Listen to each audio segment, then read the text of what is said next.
semua yang kita lakukan di hilirnya ini sebenarnya kita tarik dulu ke atas urusannya seperti apa, urusan pemerintahannya tadi saya sampaikan. Jadi backbone urusannya dulu sudah kita temukan urusannya, baru kemudian kita lembaganya seperti apa, baru kemudian penganggarannya seperti apa, baru kemudian SDM-nya.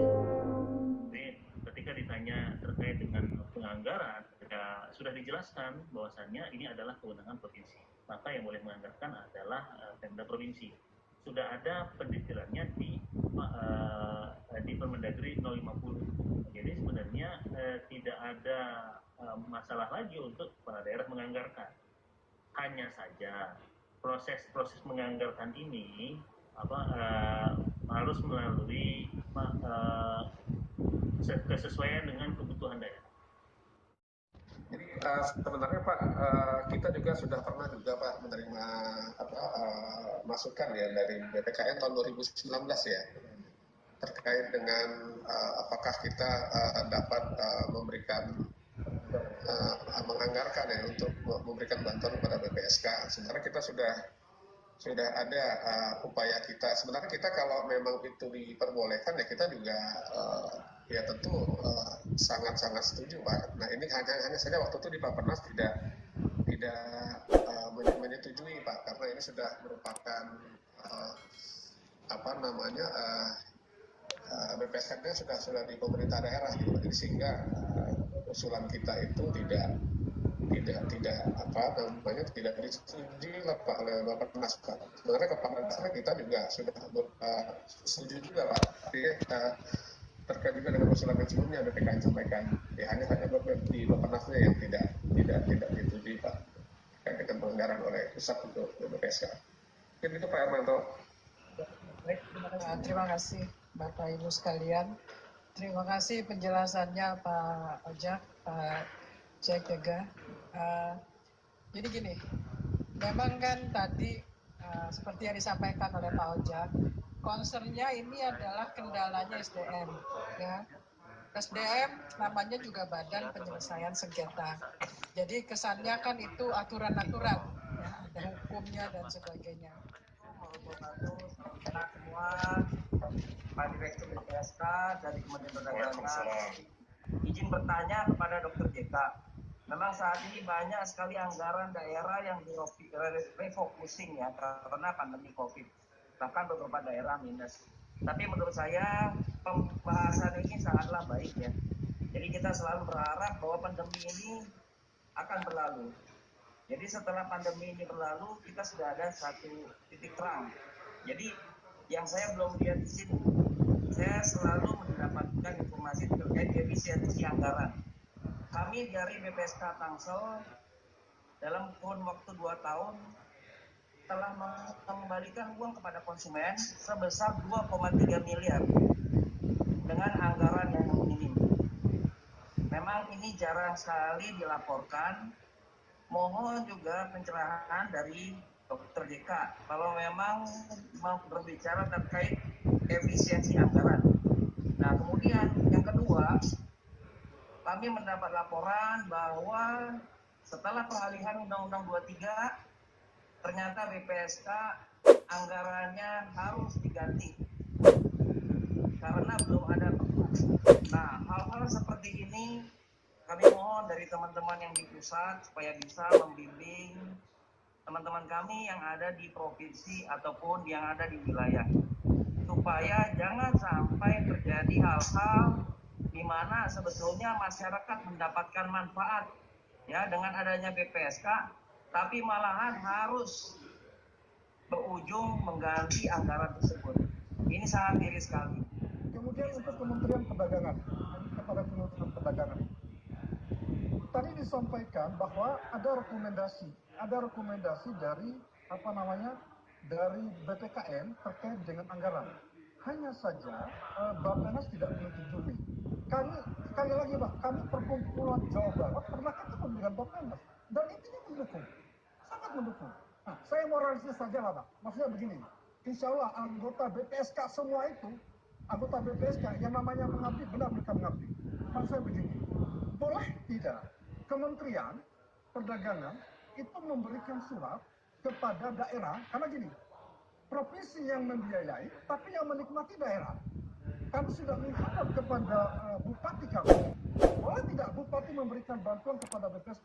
Mereka siap, tetapi dasar hukumnya apa?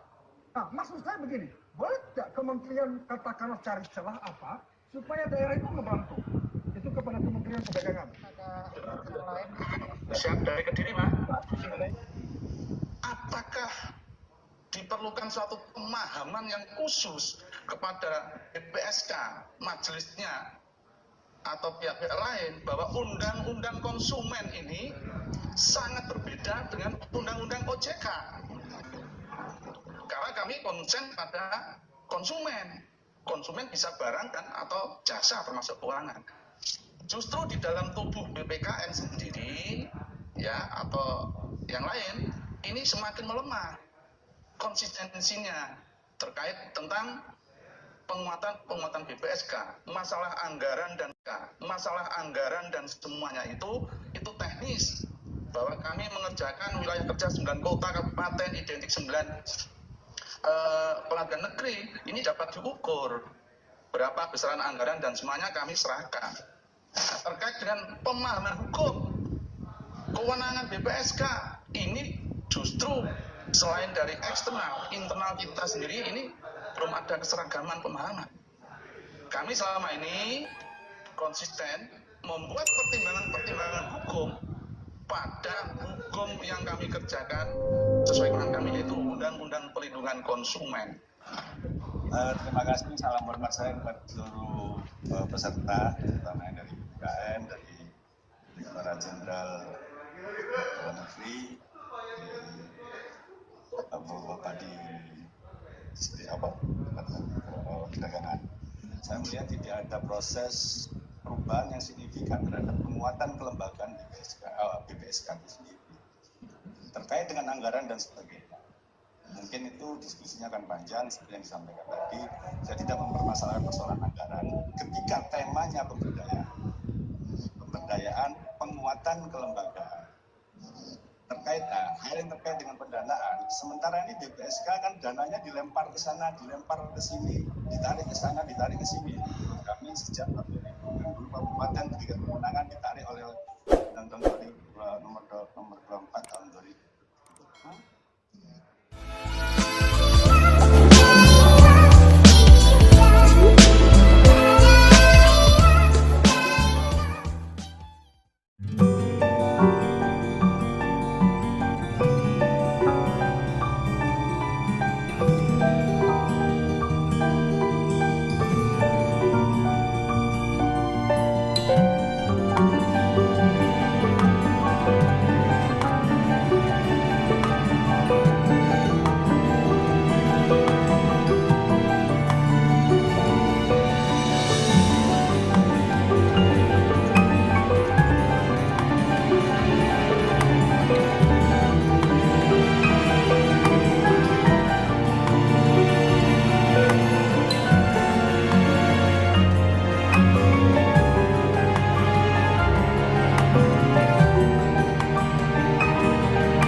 Komisioner BKN dan juga Dirjen Dr. JK dari Dirjen Kementerian Dalam Negeri. Izin bahwa kami dari BPSK Tangsel sebetulnya dengan Undang-Undang 23 dialihkan ke provinsi, tapi memang dengan keadaan pandemi sampai saat ini belum terbentuk. Izin bertanya kepada Dr. JK, memang saat ini banyak sekali anggaran daerah yang direfocusing ya karena pandemi COVID, bahkan beberapa daerah minus. Tapi menurut saya pembahasan ini sangatlah baik ya. Jadi kita selalu berharap bahwa pandemi ini akan berlalu. Jadi setelah pandemi ini berlalu, kita sudah ada satu titik terang. Jadi yang saya belum lihat di sini, saya selalu mendapatkan informasi terkait efisiensi anggaran. Kami dari BPSK Tangsel dalam kurun waktu 2 tahun telah mengembalikan uang kepada konsumen sebesar 2,3 miliar dengan anggaran yang minim. Memang ini jarang sekali dilaporkan. Mohon juga pencerahan dari Dr. JK kalau memang mau berbicara terkait efisiensi anggaran.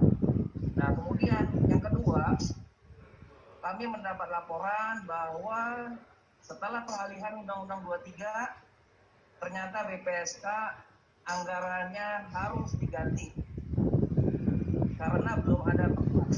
Nah, hal-hal seperti ini kami mohon dari teman-teman yang di pusat supaya bisa membimbing teman-teman kami yang ada di provinsi ataupun yang ada di wilayah, supaya jangan sampai terjadi hal-hal di mana sebetulnya masyarakat mendapatkan manfaat ya dengan adanya BPSK, tapi malahan harus berujung mengganti anggaran tersebut.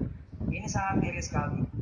Jadi saya sangat mengerti apa yang dikatakan oleh Bapak saya, Dr. JK, terkait efisiensi anggaran. Jadi kembali lagi, saya sangat mengharapkan bahwa tindak lanjut dari diskusi ini bisa kita kembangkan ya, karena selama ini saya lihat semua kita ini masing-masing berjalan. Dari provinsi mereka mencari informasi, dari kabupaten kota mereka menunggu BPSK.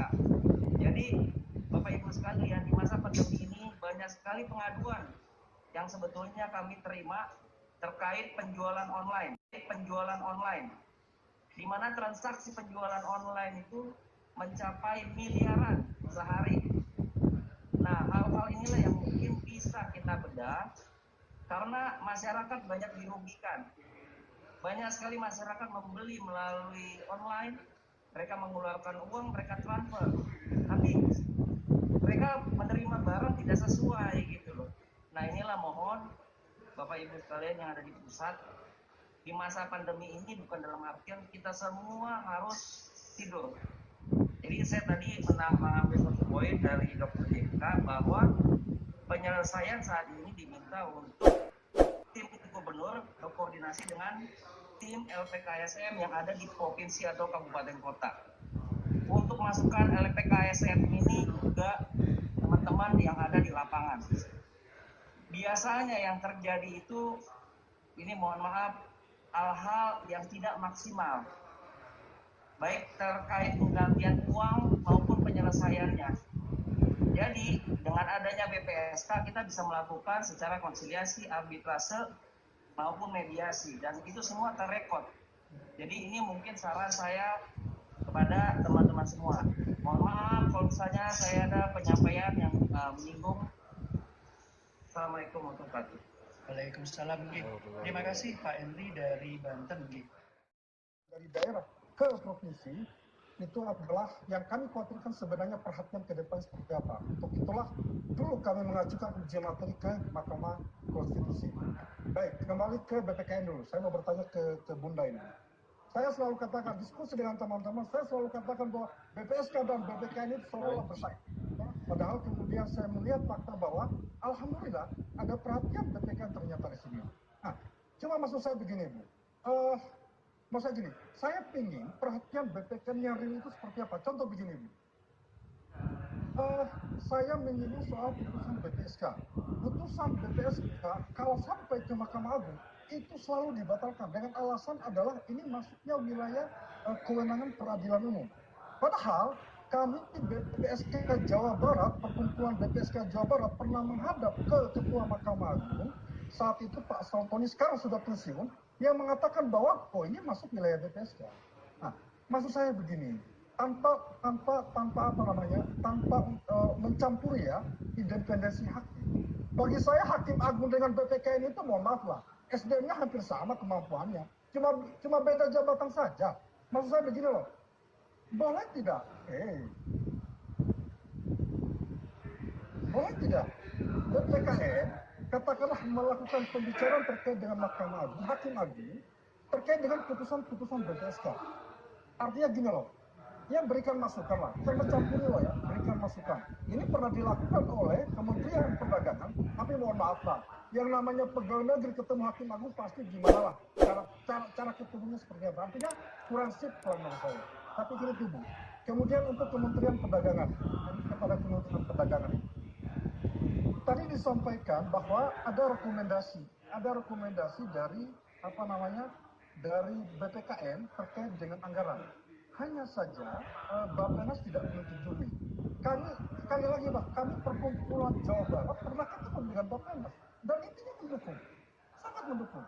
Nah, saya mau realistis saja lah Pak. Maksudnya begini, insya Allah anggota BPSK semua itu, anggota BPSK yang namanya mengabdi benar-benar mengabdi. Maksud saya begini, boleh tidak Kementerian Perdagangan itu memberikan surat kepada daerah, karena gini, provinsi yang membiayai, tapi yang menikmati daerah. Kami sudah menghadap kepada bupati kami, boleh tidak bupati memberikan bantuan kepada BPSK? Mereka siap, tetapi dasar hukumnya apa? Nah, maksud saya begini, boleh tidak kementerian katakanlah cari celah apa, supaya daerah itu membantu? Itu kepada Kementerian Perdagangan. Yang ketiga kepada Pak JK Otonomi Daerah.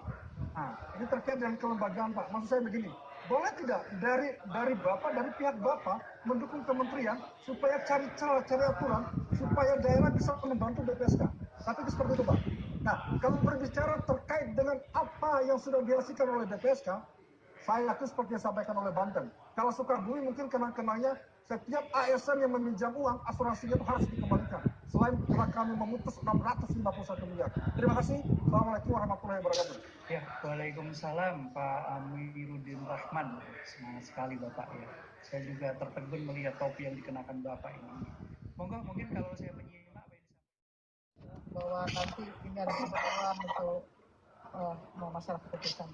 Jadi itu kita catat. Tapi mungkin silakan kalau boleh izin Pak Moderator, mungkin ada yang lain.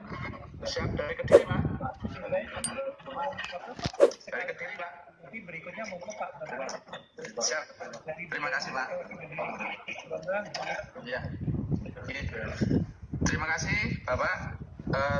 Sebagaimana tadi dari beliau Ningsih tadi, bahwa ini nanti juga bisa dicatat sebagai masukan.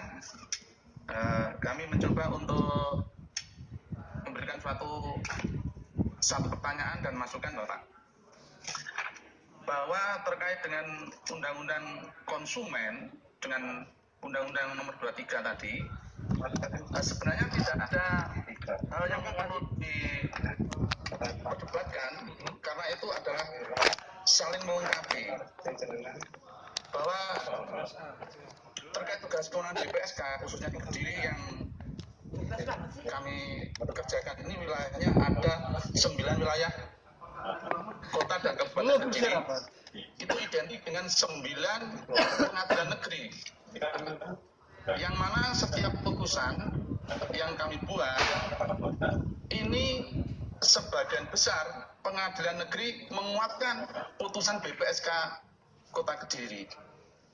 Artinya bahwa paradigma atau mindset yang selama ini BPSK tidak memiliki kewenangan untuk itu, misalnya dalam jasa keuangan, faktanya perkara-perkara jasa keuangan yang selama ini oleh beliau-beliau dari BIMTEK sampaikan bahwa kalau bisa BPSK nggak usah nangani perkara jasa keuangan. Faktanya pengadilan negeri, nanti kami share putusan-putusan itu, menguatkan putusan dari BPSK.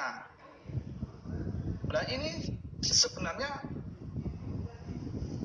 apakah diperlukan suatu pemahaman yang khusus kepada BPSK, majelisnya, atau pihak-pihak lain bahwa undang-undang konsumen ini sangat berbeda dengan undang-undang OJK. Karena kami konsen pada konsumen. Konsumen bisa barang kan atau jasa termasuk keuangan. Justru di dalam tubuh BPKN sendiri ya atau yang lain ini semakin melemah konsistensinya terkait tentang penguatan BPSK, masalah anggaran dan semuanya itu teknis, bahwa kami mengerjakan wilayah kerja 9 kota kabupaten identik 9 pengadilan negeri, ini dapat diukur berapa besaran anggaran dan semuanya kami serahkan. Terkait dengan pemahaman hukum kewenangan BPSK ini justru selain dari eksternal, internal kita sendiri ini belum ada keseragaman pemahaman. Kami selama ini konsisten membuat pertimbangan-pertimbangan hukum pada hukum yang kami kerjakan sesuai kewenangan kami, yaitu Undang-Undang Perlindungan Konsumen. Begitu. Ini pertanyaannya, bagaimanakah konsistensi pemahaman hukum dari internal BPKN sendiri yang malah sebagai pemangku amanah dari Undang-Undang Perlindungan Konsumen. Selanjutnya kami memberikan masukan kepada BIMTEK, penyelenggara BIMTEK, BPSK, bahwa kalau bisa narasumber atau pelatih untuk itu sebisanya adalah dari BPKN sendiri. Karena apa? Kami menduga bahwa beliau-beliau yang memberikan bimbingan teknis itu ada kepentingan lain, seperti ditumpangi OJK. Nyata sekali itu. Saya nggak sebutnya namanya, tapi sangat nyata. Dan kami sangat kontradiksi sekali dengan beliau-beliau itu. Begitu, konsisten dengan BPSK, konsisten dengan Undang-Undang Perlindungan Konsumen. Sepanjang itu belum dicabut, maka kami tidak tunduk pada undang-undang yang lain. Ada anggapan lain spesialis, generalis, dan sebagainya, kami tidak masuk di situ. Mari kita memperkuat pemahaman terkait Undang-Undang Konsumen, pertimbangan hukum, dan lain, sosialisasi BPSK, dan sebagainya. Itu Pak, satu pertanyaan dan satu masukan. Terima kasih, salam dari Kediri. Wassalamualaikum warahmatullahi wabarakatuh. Oke, Pak Bambang Pujiono. Jadi Mangga Podang belum izin ya Pak Bambang ya? Kediri ya? Siap. Belum Pak. Kita catat di ya. Berikutnya monggo Pak Abdul Furkan sebelum ke Pak Johan. Jadi Pak Abdul Furkan ini dari BPSK Jember Pak Abdul ya. Meskipun satu kota kita jarang sekali ketemu Pak. Silakan Pak Abdul Furkan dari BPSK Jember. Terima kasih, salam hormat saya kepada seluruh peserta, terutama yang dari BPKN, dari Direktorat Jenderal Dalam Negeri, Bapak di perdagangan. Gini, apa yang mau saya sampaikan ini tidak jauh berbeda.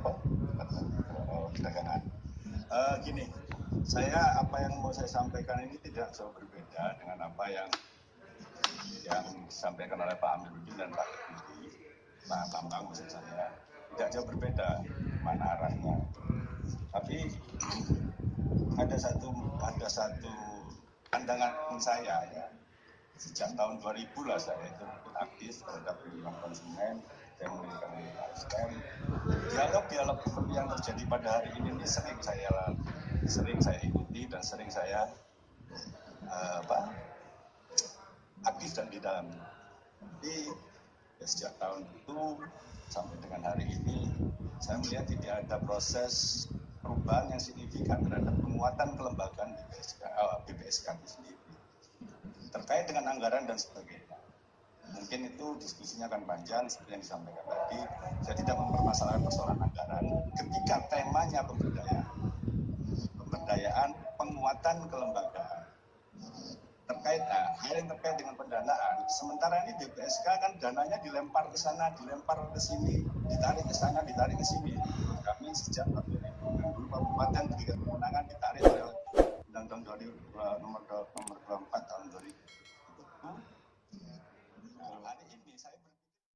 Semua yang kita lakukan di hilirnya ini sebenarnya kita tarik dulu ke atas, urusannya seperti apa, urusan pemerintahannya tadi saya sampaikan. Jadi backbone urusannya dulu sudah kita temukan urusannya, baru kemudian kita lembaganya seperti apa, baru kemudian penganggarannya seperti apa, baru kemudian SDM-nya seperti apa. Jadi ketika ditanya terkait dengan penganggaran, ya sudah dijelaskan bahwasannya ini adalah kewenangan provinsi. Maka yang boleh menganggarkan adalah Pemda provinsi. Sudah ada pendetailnya di Permendagri 050. Jadi sebenarnya tidak ada masalah lagi untuk kepala daerah menganggarkan. Hanya saja proses menganggarkan ini harus melalui kesesuaian dengan kebutuhan daerah. Karena saat ini kami apalagi kalau data itu yang disampaikan adalah data tahun ini dan tahun kemarin, memang sangat miris Pak Herman. Kenapa? Yang existing saja, yang saat ini perangkat daerahnya saja itu hampir anggaran itu semuanya sudah di delete untuk dan diarahkan refocusing untuk COVID. Jadi kita juga sangat memaklumi kondisi daerah sekarang. Bahkan yang ditakutkan oleh daerah itu sekarang jangan sampai kita pagu minus, jangan sampai kita sudah kontrak tapi nggak bisa terbayarkan. Kalau seandainya kita bisa,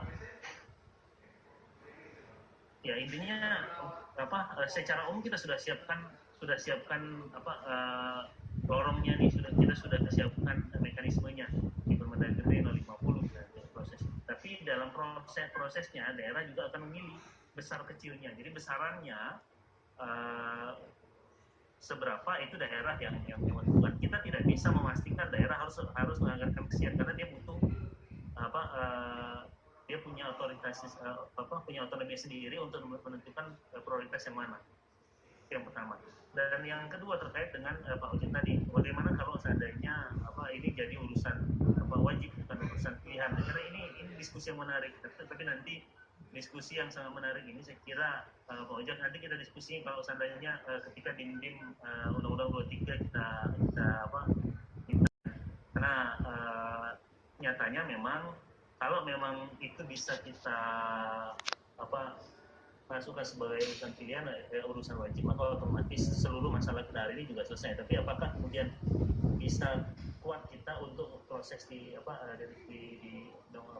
Undang-Undang 23 mungkin itu jadi catatan khusus. Tapi diskusi saya kira ini menjadi catatan yang menarik kalau seandainya bisa kita bawa ke dalam diskusi. Maksud saya membuka seluas-luasnya karena kita yakin dan percaya dunia juga terus berubah, kondisi juga terus berubah. Mungkin saat itu prinsip-prinsip pembagian urusan eksternalitas, efisiensi dan sebagainya masih menghitung itu adanya di provinsi. Bagaimana dengan kondisi sekarang? Pastinya dengan data yang saat ini. Jadi mungkin itu bisa jadi bahan kita untuk diskusi lebih lanjut terkait dengan pengalihan urusan ini. Dan yang ketiga mungkin Pak Herman terkait dengan penganggaran ini pasti yang utama. Saya kira karena penganggaran untuk Pemda ini kan domainnya di Dirjen Keuangan Daerah. Mungkin saya kira kita bisa berdiskusi lebih detail proses dan penganggarannya itu dengan teman-teman di Dirjen Keuangan Daerah khusus untuk proses penganggaran. Karena kalau kita di Ondas ini kan terkait dengan pembagian urusan dan kelembagaannya saja. Ketika itu sudah clear maka penganggarannya ya silakan, walaupun kanal-kanalnya sudah kita siapkan. Kanal-kanalnya juga kita siapkan, tinggal lagi bagaimana kita bisa memastikan daerah ini menganggap itu penting. Kepala daerah menganggap itu menjadi urgent. Nah, itu kan sebenarnya preferensi itu masing-masing ada di daerah. Sama seperti kita beranalogi, misalnya kita di rumah, kita apa yang mau kita beli ya kita tahu yang mana yang urgent terlebih dahulu. Nah, bagaimana menyatakan urgent tidak urgent itu preferensi daerah masing-masing berbeda. Karena kita menganut azas desentralisasi dan proses preferensi itulah yang diserahkan kepada daerah. Jadi bukan berarti tidak boleh ada kanalnya, ada aturannya, ada, tinggal lagi preferensinya masuk atau tidak di daerah tersebut. Jadi kita juga tidak bisa menyamakan satu daerah dengan daerah yang lainnya. Tapi at least bagaimana diskusi kita ini adalah untuk menggiring bahwasannya atau paling tidak bukan menggiring, menampilkan data-data, menampilkan evidence bahwasannya ini menjadi wajib menjadi preferensi bagi kepala daerah. Mungkin itu konsep. Kita tidak kalau di sisi kami sudah clear, dari sisi penganggaran sudah ada, dari sisi lembaganya sudah ada, tinggal lagi bagaimana implementasinya dari proses kanal-kanal. Semua yang kita lakukan di hilirnya ini sebenarnya kita tarik dulu ke atas, urusannya seperti apa.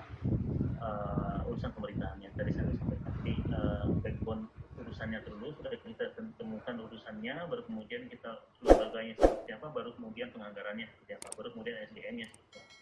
Jadi ketika ditanya terkait dengan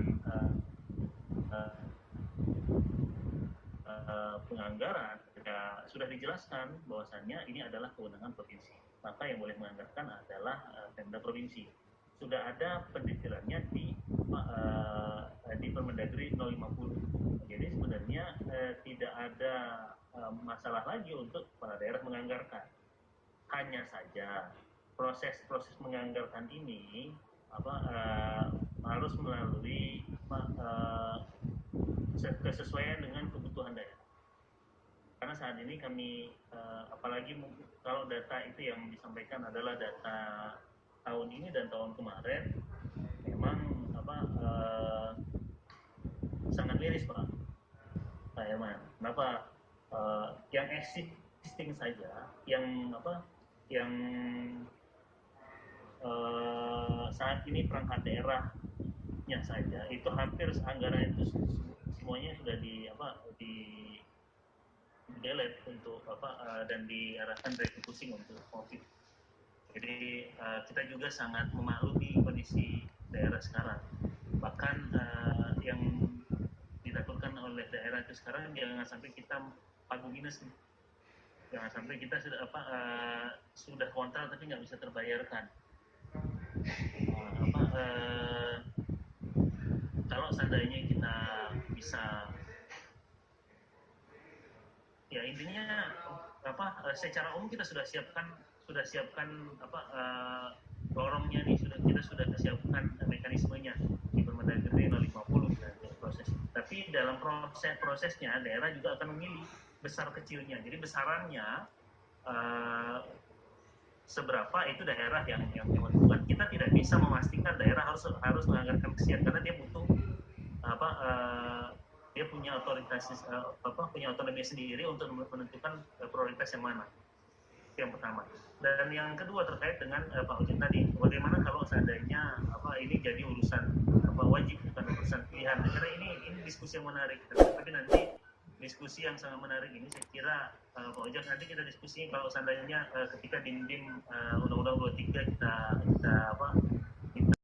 karena nyatanya memang kalau memang itu bisa kita masukkan sebagai urusan pilihan urusan wajib, maka otomatis seluruh masalah kita hari ini juga selesai. Tapi apakah kemudian bisa kuat kita untuk proses di Undang-Undang 23 mungkin itu jadi catatan khusus. Tapi diskusi saya kira ini menjadi catatan yang menarik kalau seandainya bisa kita bawa ke dalam diskusi. Maksud saya membuka seluas-luasnya karena kita yakin dan percaya dunia juga terus berubah, kondisi juga terus berubah. Mungkin saat itu prinsip-prinsip pembagian urusan eksternalitas, efisiensi dan sebagainya masih menghitung itu adanya di provinsi. Bagaimana dengan kondisi sekarang? Pastinya dengan data yang saat ini. Jadi mungkin itu bisa jadi bahan kita untuk diskusi lebih lanjut terkait dengan pengalihan urusan ini. Dan yang ketiga mungkin Pak Herman terkait dengan penganggaran ini pasti yang utama. Saya kira karena penganggaran untuk Pemda ini kan domainnya di Dijen Keuangan Daerah. Mungkin saya kira kita bisa berdiskusi lebih detail proses-proses apa dan penganggarannya itu dengan teman-teman di Dirjen Keuangan Daerah khusus untuk proses penganggaran. Karena kalau di kita di Ordas ini kan terkait dengan pembagian urusan dan kelembagaannya saja. Ketika itu sudah clear maka penganggarannya ya silakan, walaupun kanal-kanalnya sudah kita siapkan. Kanal-kanalnya juga kita siapkan, tinggal lagi bagaimana kita bisa memastikan daerah ini menganggap itu penting. Kepala daerah menganggap itu menjadi urgent. Nah, itu kan sebenarnya preferensi itu masing-masing ada di daerah. Nah, sama seperti kita beranalogi, misalnya kita di rumah, kita apa yang mau kita beli ya kita tahu yang mana itu urgent terlebih dahulu. Nah, bagaimana menyatakan urgent tidak urgent itu preferensi daerah masing-masing berbeda. Karena kita menganut azas desentralisasi dan proses preferensi itulah yang diserahkan kepada daerah. Bukan berarti tidak boleh ada kanalnya, ada aturannya, ada, tinggal lagi preferensinya masuk atau tidak di daerah tersebut. Jadi kita juga tidak bisa menyamakan satu daerah dengan daerah yang lainnya. Tapi at least bagaimana diskusi kita ini adalah untuk menggiring bahwasannya atau paling tidak bukan menggiring, menampilkan data-data, menampilkan evidence bahwasannya ini menjadi wajib menjadi preferensi bagi kepala daerah. Mungkin itu konsep kita tidak kalau di sisi kami sudah clear, dari sisi penganggaran sudah ada, dari sisi lembaganya sudah ada, tinggal lagi bagaimana implementasinya dari proses kanal-kanal. Ini itu Pak Herman. Bagus Pak Abdi. Jadi ini mungkin tadi terkait dengan putusan BPSK ya, katakanlah yang dianulir ya oleh Pengadilan Negeri ya.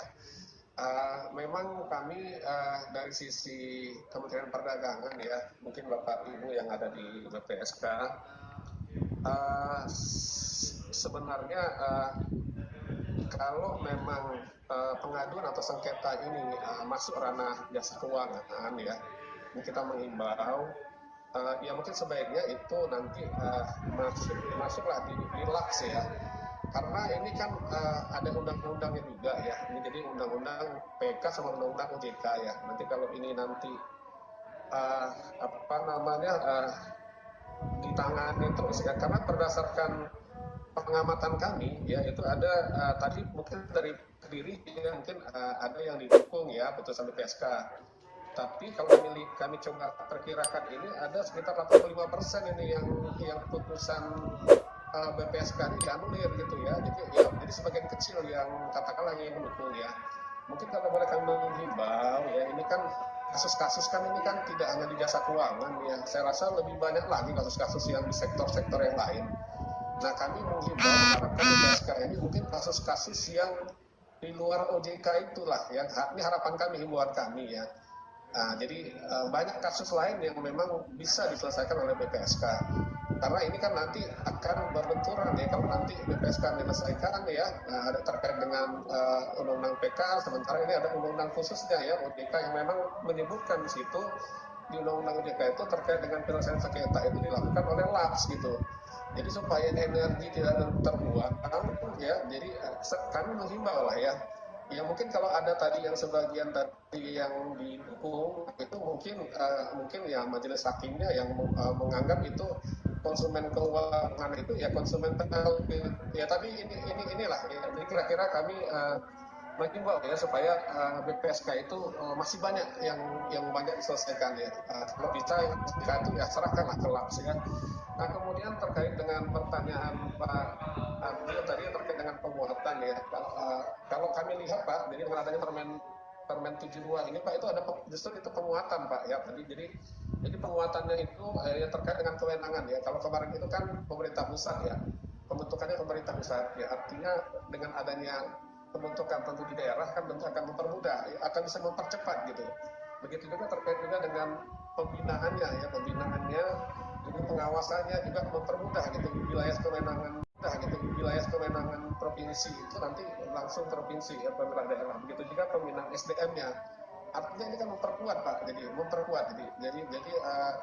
kebijakan yang dikeluarkan oleh pemerintah itu adalah tadi untuk memperkuat ya, untuk memperkuat kelembagaan perlindungan konsumen.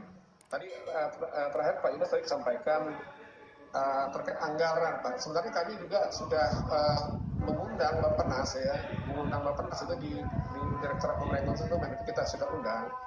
Nah, memang terkait dengan penyelesaian sengketa konsumen ini, ya untuk penganggaran pusat untuk BPSK ini memang mereka katakanlah tidak menyetujui ya. Mungkin tadi yang Bapak sampaikan tadi ada yang mendukung, mungkin ini kami menanyakan Bappenas ya. Kalau secara general mungkin Pak ya mungkin kalau yang Bappenas yang menangani perdagangan itu memang tidak menyetujui Pak. Nah kami juga mungkin tadi Bapak sampaikan tadi ada Bappenas yang mendukung ya. Mungkin Bapak menanyakan mungkin yang ke Bappenas secara general ya. Tapi Bapak coba tanyakan ke Bappenas yang memang menangani bidang perdagangan Pak. Nah itu kami sudah berupaya Pak untuk kaitan dengan penganggaran ini pusat bisa nanti menyatakan untuk Bappenas. Jadi itu tidak disetujui karena itu sudah merupakan kewenangan pemerintah daerah ya dalam hal pembentukan dan juga dalam hal pembiayaannya. Mungkin itu Pak Hermanto dari kami, terima kasih. Sengketa antara konsumen dan pelaku usaha. Nah kenapa pemerintah? Ya kita kan pemerintah kan netral ya. Jadi sehingga kenapa itu masuk pemerintah ya kira-kira seperti itulah ya. Karena nanti yang diselesaikan juga kan ada pelaku usaha. Kalau dia bukan pemerintah ya tentu nanti netralitasnya yang mungkin dapat terganggu lah kira-kira begitu ya. Kemudian tadi saya terkait menyampaikan ini pertanyaan Pak Henry ya. Ini kita kan kalau kita tadi mendengarkan bicara semua anggaran ya, mungkin dapat kami sampaikan di sini ya. Jadi terkait dengan penyelesaian sengketa konsumen. Tadi ada dicontohkan terkait dengan perdagangan online ya. Itu kan hal-hal yang katakanlah mungkin kami lihat itu ada sengketa-sengketa yang kecil ya, ada yang besar gitu ya permasalahannya ya. Nah makanya di dalam Permendag 50 ya terkait dengan perdagangan sistem elektronik itu di state di situ. Jadi apabila ada permasalahan konsumen ya, ini permasalahan konsumen itu sebaiknya mereka menyelesaikannya dulu kepada pelaku usaha gitu ya. Jadi supaya nanti ini ada permasalahan yang kecil yang semuanya langsung disampaikan gitu kan. Ini kan apalagi kita konsumen kita kan 277 juta lah ya. Jadi kita mengharapkan konsumen itu apabila ada permasalahan itu diselesaikan dulu kepada pelaku usahanya gitu. Nah apabila nanti tidak ada penyelesaian oleh pelaku usaha baru disampaikan gitu ya kepada BPSK, Kementerian Perdagangan, BPKM dan lain-lain lah. Nah itu tentu akan mempermudah akan murah gitu ya. Tapi kalau dia sudah masuk langsung semua mengadukan itu tentu ini akan overload lah ya. Nah itu kira-kira kita menyiasatinya itu kita perlu edukasi. Saya setuju tadi dengan Pak Salman, ini perlu edukasi ya. Edukasi konsumen, sosialisasi. Karena seperti kita sepakat bahwa perlindungan konsumen ini tidak hanya pemerintah pusat daerah, ini juga pelaku usaha dan masyarakat. Nah ini sama-sama tugas kita gitu ya. Nah, kita ambil porsi sesuai dengan kewenangan kita untuk kita melakukan edukasi, sosialisasi dalam rangka supaya konsumen itu cerdas. Mungkin sementara itu Pak Hermanto dari kami. Terima kasih Pak. Sebenarnya Pak, kita juga sudah pernah juga Pak menerima masukan ya dari BPKN tahun 2019 ya terkait dengan apakah kita dapat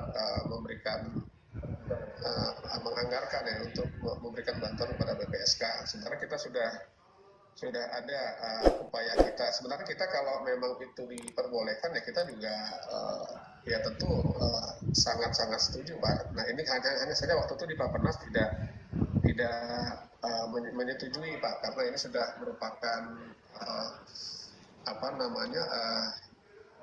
BPSK-nya sudah di pemerintah daerah gitu. Jadi sehingga usulan kita itu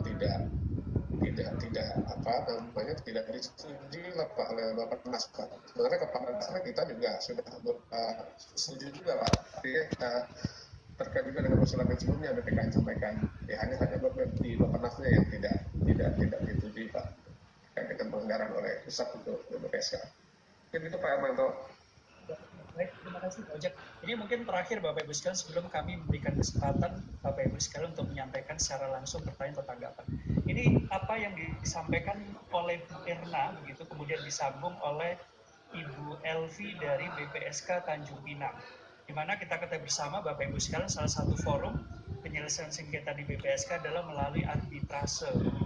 Nah, ini ada pertanyaan, bagaimana kalau di salah satu BPSK itu tidak ada sarjana hukum, begitu Bapak Ibu sekalian. Sementara ada penyelesaian sengketa yang dilakukan melalui jalur arbitrase. Mungkin Pak Ojak bisa atau Bu Mili juga bisa menyampaikan jawaban begitu terkait dengan penyelesaian sengketa melalui jalur arbitrase di BPSK. Baik. Pak Ojak. Terima kasih Bapak Ibu sekalian. Terima kasih penjelasannya Pak Ojak, Pak Jack juga. Jadi gini, memang kan tadi seperti yang disampaikan oleh Pak Ojak, concernnya ini adalah kendalanya SDM, ya. SDM namanya juga Badan Penyelesaian Sengketa. Jadi kesannya kan itu aturan-aturan, ya, ada hukumnya dan sebagainya. Kemudian bagaimana kayaknya, gitu loh. Nah ini kami mencatat, jadi nanti ya Pak Haris, kita akan mendiskusikan ini. Jadi nanti jangan tahu ada perlindungan konsumen tapi tidak tahu ada BPSK-nya kan gitu tadi. Ya, jadi kami mencatat nih bahwa kita juga nanti perlu mensosialisasikan keberadaan ya BPSK itu sendiri gitu loh. Ya, jangan nanti kita sibuk-sibuk melindungi konsumen tapi tidak ada yang kenal dengan BPSK-nya di daerah sendiri. Makasih Pak Irwanto. Jadi kami mencatat itu terima kasih. Tapi itulah kenapa kemudian kami BPKN juga bekerja sama dengan Civitas Akademika. Jadi sebenarnya kalau soal kemungkinan mendapatkan pendapat hukum, ya kan namanya kalau arbitrasi mediasi itu kan kita nggak harus bukan pengadilan, jadi bukan judicial, ya. Jadi kita pendapat hukumnya seperti apa, nah itu bisa kita minta tolong kepada pihak-pihak yang mengetahui dengan pasti pendapat hukumnya ini. Misalnya seperti contohnya nih, Pak Hermanto sendiri adalah dokter di Universitas Jember, ya. Beliau aktif di bidang perlindungan konsumen. Nah, bagi BPSK yang belum punya, mungkin bisa kontak ya ke Pak Hermanto. Pak Hermanto, ini untuk masalah ini apa sih? Bagaimana sih? Bahkan mungkin pasal berapa gitu loh. Karena tidak hanya sebenarnya kalau masalah perlindungan konsumen bukan saja ahli hukum kan. Ada juga tingkat ekonominya seperti apa, akan kerugiannya nanti apa. Jadi banyak hal yang terkait sebenarnya. Nah, ibu-ibu, jadi jangan khawatir. Kalau saran saya, ibu bisa nanti kita bantu ya dengan memberikan link kepada mereka yang ahli hukumnya, gitu loh, bagian hukumnya. Sepanjang itu adalah masalah perlindungan konsumen terkait dengan Undang-Undang 8 tahun 99. Nah ini menurut saya ini jalan yang bisa saya sampaikan karena saya sendiri kalau menangani tidak selalu harus saya sendiri gitu. Walaupun saya memang ahlinya hukum, tapi kadang-kadang saya tidak tahu ekonominya gitu. Nah terbalik, nah kita juga minta pendapat dari ekonomi bagaimana kalau penyelesaiannya seperti ini, masalahnya seperti ini dan penyelesaiannya seperti apa. Saya rasa itu Pak Hermanto dan dari pertanyaan ibu-ibu tadi. Cuma saya benar mendorong ibu bapak sekalian yang jangan khawatir ya. Kita memang di dalam masalah SDM tadi sebagaimana disampaikan oleh Pak Ojek itu agak lemah ya. Dan ini juga tadi concern saya ya bagi juga semua Bapak Ibu sekalian mengenai kalau sudah binding dan final itu kan nggak bisa di challenge lagi gitu loh. Nah ini yang selama ini ada ternyata bisa di challenge. Tapi kalau menurut saya di penyelesaian sengketa apa dulu gitu loh ya. Jadi karena banyak keluhan yang juga sampai ke kami di BPKN bahwa kebanyakan di bidang jasa ya, bahwa setelah diputuskan di BPSK ternyata dibawa lagi nih, dan BPSK bukan pihak yang menyelesaikan penyelesaian di bidang jasa. Nah ini yang juga menjadi concern kita, karena dengan adanya perubahan pengaturan di bidang jasa, sehingga penyelesaian sengketa jasa di bidang jasa itu ada OJK, terutama jasa keuangan. Nah sekarang ini kan yang marak jasa keuangan. Nah kita juga berupaya untuk sudah berupaya untuk bicara dengan pihak OJK sendiri, bagaimana caranya supaya pihak yang sudah diputuskan oleh BPSK ini sudah benar-benar bisa final dan banding. Nah, satu lagi halnya terkait ini kan terkait dengan perubahan aturan. Yang terkait dengan itu juga tadi Bu, concern mengenai kekhawatiran bahwa SDM di BPSK karena tidak ada ahli hukumnya dianggap tidak keputusannya itu tidak baik gitu. Padahal kan BPSK itu keputusannya tidak hanya yudisial, ya. Kita bisa memutuskan perkara berdasarkan fakta. Yang penting ada fakta, ya. Kemudian ada data-data yang valid, ya. Ada kerugiannya dan terbukti ada kerugian gitu loh. Tinggal bagaimana kita menyampaikannya kepada pelaku usaha. Kalau menurut saya, kalau pelaku usaha yang baik pun dia tidak akan mau ke pengadilan. Urusan ke pengadilan itu panjang.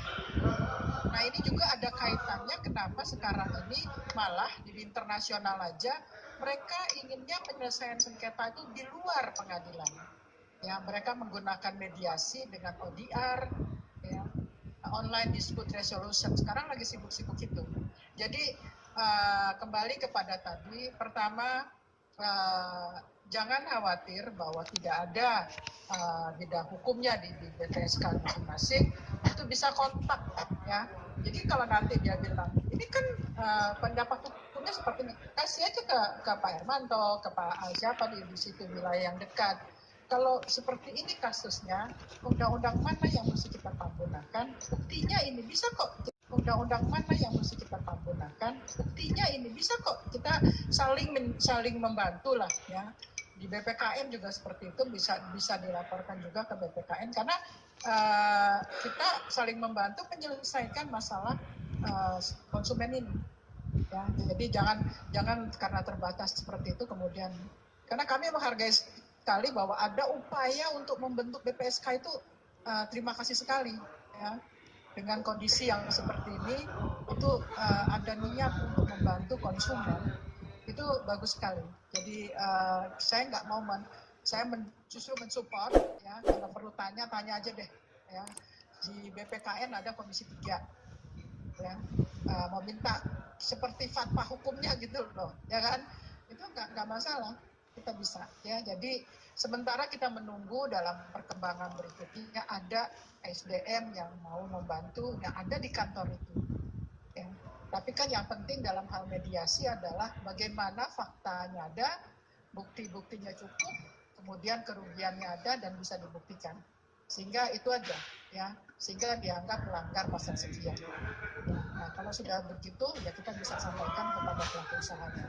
Bicara dari mediasi itu kan arbitrasi, kita bicaranya lebih kepada bagaimana sih kita memecahkan masalah ini tanpa harus ada pihak pengadilan kan gitu. Dan ini juga bisa kita anggap satu jalan yang lebih murah kalau kita membuka pembicaraan atau diskusi kepada pelaku usaha yang kita dianggap merugikan oleh konsumen kita. Karena pengalaman yang ada, maaf agak panjang nih, pengalaman yang ada, kadang-kadang pengaduannya itu setelah kita pelajari belum tentu kesalahan juga dari pelaku usaha. Ini juga harus hati-hati, ya. Belum tentu kesalahan pelaku usaha. Kita harus bisa tahu bahwa kalau memang sudah pasti kesalahannya pelaku usaha, ada data, ada bukti, ya kita bisa sampaikan pasal berapa sih yang dia ini kan. Ya, pelanggaran apa yang dilakukan oleh pelaku usaha tersebut. Demikian Pak Hermanto, mudah-mudahan membantu.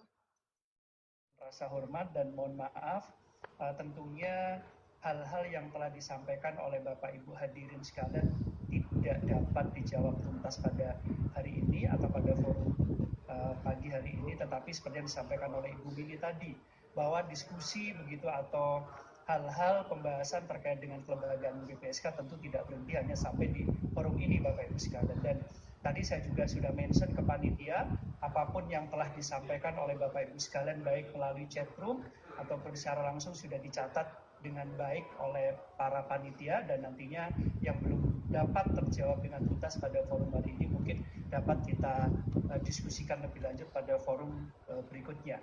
Bapak Ibu sekalian, saya selaku moderator menyampaikan terima kasih khususnya kepada Ibu Lasmi Ningsih, SLLM, Ibu, kepada Bapak Ojak. Mohon maaf Pak Ojak, saya tadi tidak menyebut Bapak secara khusus. Mungkin Pak Dr. JK begitu, dan Bapak Ibu sekalian yang saya hormati.